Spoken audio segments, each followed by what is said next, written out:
हरे कृष्णा। नमस्कार दोस्तों। तो आज मैं आपको धरती माता की कहानी सुनाने जा रही हूँ। एक ब्राह्मणी थी, वह बहुत धार्मिक महिला थी। सभी ग्रामवासी उसका बहुत सम्मान करते थे। कोई भी उनकी शरण में आता वह सबकी मदद किया करती थी। मन ही मन में भगवान का स्मरण किया करती और भगवान की सेवा, पूजा व जरूरतमंदों की सेवा भी उसका परम धर्म था। एक दिन ब्राह्मणी मरकर भगवान के घर गई। वहां जाकर बोली, मुझे वैकुंठ का रास्ता बता दो। स्वर्ग में से एक दूत आया और बोला, ब्राह्मणी आपको क्या चाहिए? वो बोली, मुझे वैकुंठ का रास्ता बता दो। आगे आगे दूत और पीछे पीछे ब्राह्मणी मंदिर तक गए। ब्राह्मणी बहुत धार्मिक महिला थी। उसने बहुत दान पुण्य कर रखा था। उसे विश्वास था कि उसके लिए वैकुंठ का रास्ता अवश्य खुल जाएगा।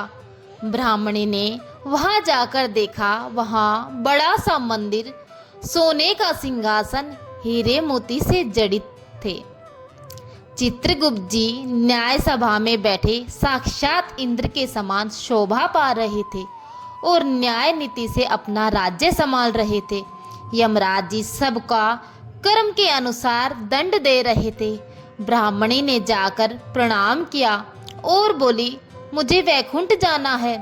चित्रगुप्त ने लेखा सुनाया और कहा, ब्राह्मणी तुमने सब धर्म किए परंतु धरती माता की कहानी नहीं सुनी, इसलिए तुम्हारे सिर पर धरती माता का कर्ज है।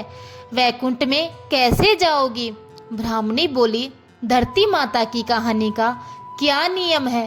चित्रगुप्त जी बोले, कोई 1 साल, कोई 6 महीने, कोई 7 दिन ही सुने, पर धरती माता की कहानी अवश्य सुने, फिर उसका उद्यापन कर दे।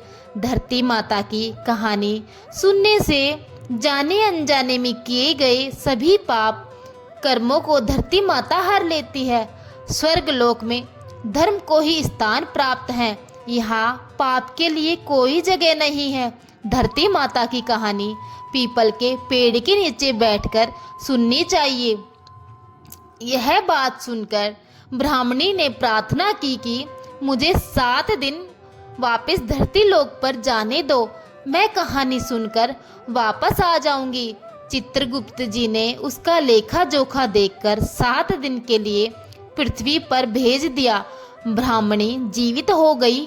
ब्राह्मणी ने अपने परिवार वालों से कहा, मैं 7 दिन के लिए धरती माता की कहानी सुनने के लिए वापस आई हूँ। इस कथा को सुनने से बड़ा पुण्य मिलता है।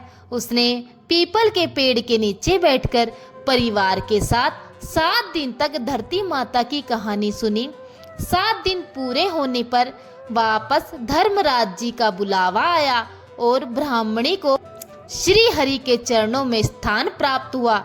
जो कोई भी प्राणी धरती माता की कहानी सुनता है, मृत्यु के समय सभी पाप कर्म धरती माता हर लेती है। उस प्राणी को वैकुंठ में स्थान प्राप्त होता है। हे धरती माता, जैसा उस ब्राह्मणी को दिया वैसा सभी को देना, सभी पर अपनी कृपा बनाए रखना। धरती माता की कहानी कहने, सुनने और हुकारा भरने वालों को सदा भला हो। तो बोलो धरती माता की जय हो। तो दोस्तों, आशा करते हैं कि आपको यह कहानी पसंद आई होगी। इसी तरह की और भी कहानियों को नियमित रूप से सुनने के लिए हमारे चैनल को लाइक एंड सब्सक्राइब जरूर करें। राधे राधे।